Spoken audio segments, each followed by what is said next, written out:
most modern buildings like that, like what they call the Irish 2-flat or Irish 3-flat, what they've built thousands of the last 30 years or so, when we have the ductwork supplying our heated or cooled air to that top floor, and if it goes above the ceiling, above the insulation layer, then it's outside the building envelope, outside the thermal envelope of the home.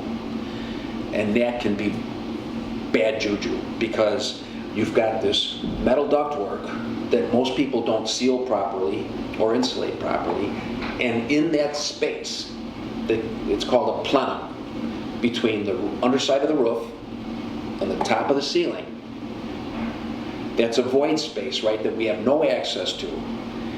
And that space gets either super cold or super hot, depending on what's going on ambient.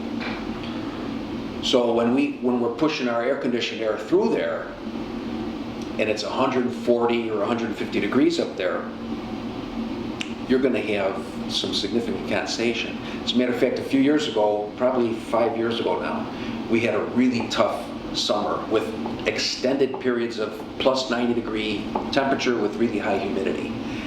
And there was so much condensation in that type of building, those flat roof buildings, multi-story flat roof buildings with ductwork above the ceiling.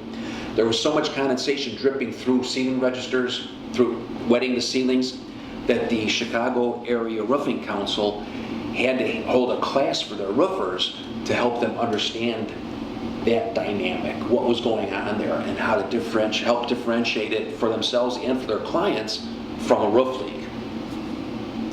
So that's when you talk to building envelope, that's what leaps to my mind, right? It's the interface between outside and inside. It's the wall profile, right, between the drywall and the exterior wall cladding, the insulation inside, the framing, the sheathing, all stuff that we can't see.